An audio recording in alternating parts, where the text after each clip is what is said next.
Alright, thanks for clicking on the video. It's Payne back again with the Broken Sword Retrospective, and today we are talking about, well, I am talking about Broken Sword 2. So in this series of videos, I've basically, one of my favourite series of games is Broken Sword. I absolutely love it. I played it when I was a child, well, a little, maybe like, I don't know, 8 or 9, I can't remember, but I absolutely loved it, loved the story, loved the setting and all that.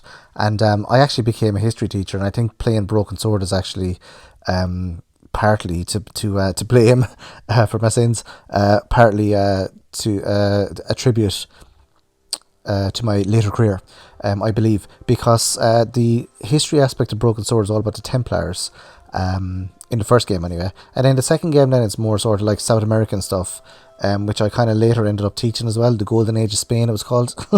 But yeah, just a top quality game. So in this video then, the previous video, I looked at the PlayStation 2 port of Broken Sword, and I just went over the story of Broken Sword 2. And a little bit about how Broken Sword is different to, Broken Sword 2, sorry, is different than the other Broken Swords. And I think I basically came up with the point that Broken Sword 1 and 2 are so similar, they could be like, you know, part 1 and part 2 of a game. And obviously Broken Sword 2.5 then would be very similar to those as well. Once you get to Broken Sword 3, 4 and 5, they're very different. They're 3D, they're 3 and 4 particularly. Well, 3 you move around the character yourself, and also the differences between like the different ports of Broken Sword 1 on the Game Boy Advance and the DS. Those are the control systems, they differ. And some of them not so much, only on the Game Boy Advance version really.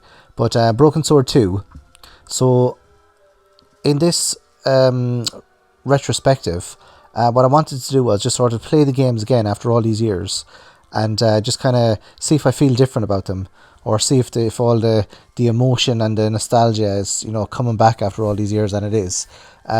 I've always said the Broken Sword 1 is my favourite, but there's something about Broken Sword 2. It's the first one that I played of the Broken Sword series. I played 2, and then I had the trailer for Broken Sword 1, and I was watching the trailer for ages after I finished Broken Sword 2, you know, to see what it was like, and I was so excited about going to Ireland, the place of my people, and you know, kind of exploring that new adventure and all that. It was just absolutely great. Great for, like, you know, a child or a very young person to kind of experience this kind of adult sort of a game, because like this is way different than like Mario or you know, even Castlevania, another series that I was mad into. This is way different. This is a lot more like of a thinking kind of a game. I don't know what. Yeah, I wasn't really. I only had like when I was younger, I had like a PS1, Mega Drive, and then obviously when I got a bit older, then, you know, I had PS2 and Xbox 360 and stuff. But I never realized this genre of game was so big on the PC. With the you know, the King's Quest games or the Monkey Island games. I never played Monkey Island until the PlayStation 2. I've still only played one Monkey Island game as well. So I think this kind of genre of point and click adventure games, I never got into it at the time in the 90s or the noughties, when there was a lot of point and click games out. I don't think point and click games are, maybe there's a renaissance of them now, but I don't think they're popular anymore. I think they've sort of morphed into like the Telltale games and Tales from the Borderlands, that sort of style of game where you move around the character, but it's like very narrative driven, and there's not so much focus on picking up items and solving puzzles in those games, though there is a little bit, like, but not as much as these games. These games are like particularly like Broken Sword, Monkey Island, Martin Mystery, that sort of style. I don't know, it's point and click interface, and it's a point and click adventure game. But yeah, there seems to be like a point in time when these games were like super popular, or relatively popular, and then they kind of went out of popularity. Not for me, because I've loved them ever since. I'm still buying the point and click games. I recently bought the one for the Xbox 360, Grey Matter, which I'm loving. Like, so I love the slow pace of these games, and you can relax, and you could just kind of, you know, follow the story, and then there might be some references you might have to go look up as well, and it's very kind of character driven. You know, the characters are kind of deep, and they have like story with them. Well, Broken Sword does anyway. Some of the other games don't, I have to say. Broken Sword is the probably the pick of the bunch for me. A lot of people would say Monkey Island. Monkey Island, though, is a lot more comedic. I think, or it's kind of, I don't know, it's a lot more slapstick and not as Broken Sword kind of straddles the line between like serious and comedy very well.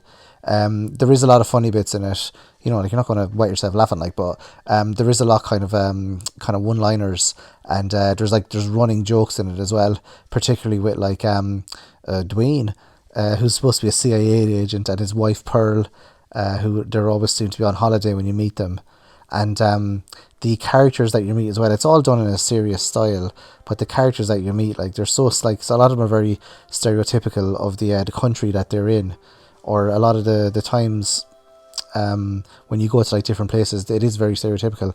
But like, I don't know, I can't speak for like South American people or Spanish people or French people whether Broken Sword is like overly stereotypical about their country, but I can't speak from an Irish perspective. And in Broken Sword 1 they got Ireland spot on. It is exact. It's the stereotype is too, it's not even a stereotype, the way they portray Irish people. It's actually like exact. So the place that you go in Ireland is the same place I'm from, or very, very similar to the place I'm from in Ireland. So I can say that that's exact, but I'm not sure about the other places, if they're over stereotyping, or you know, if they've just kind of gone there, the developers, and sat down for a while.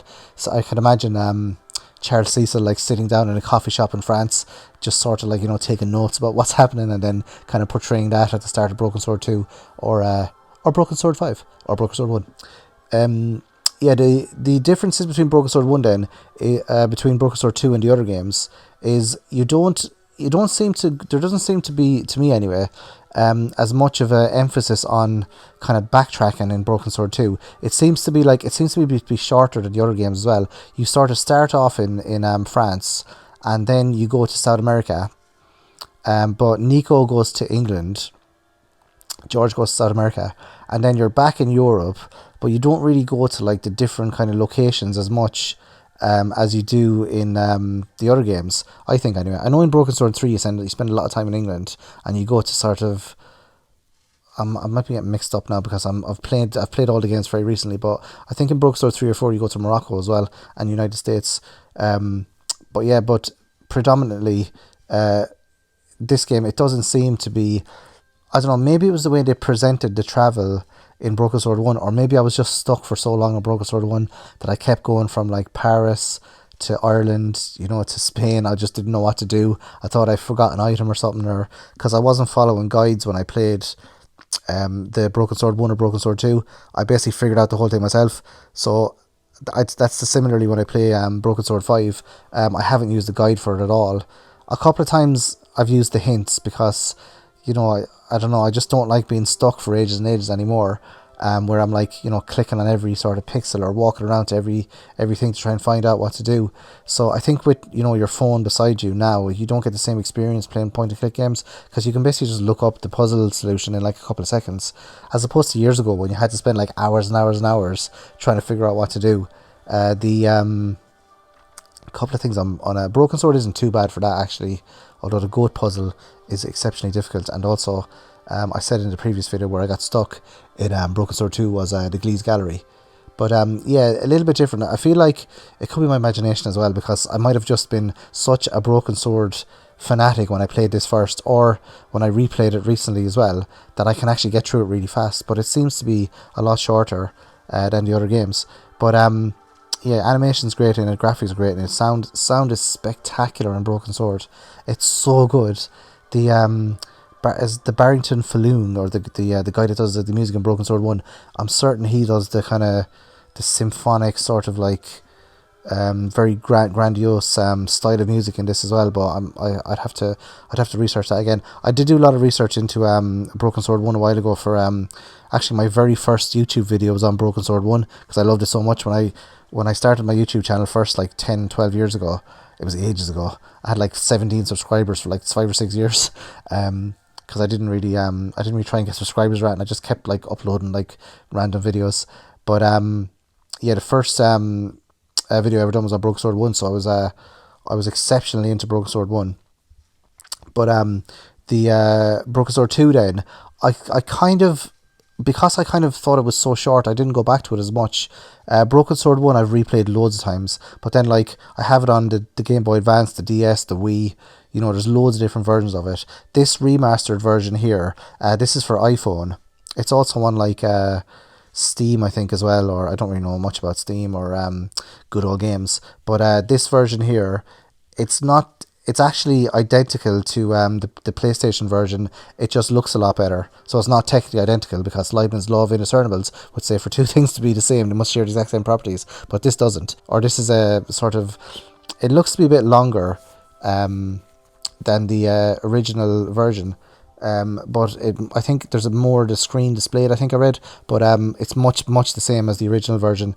With obviously it's the resolution is a bit better. It doesn't look as pixelated as the or whatever you call it, blocky as the original game. So the visuals have an upgrade over the PlayStation 2 version. But to be honest, it looks very similar to the PlayStation 1 version, not PlayStation 2.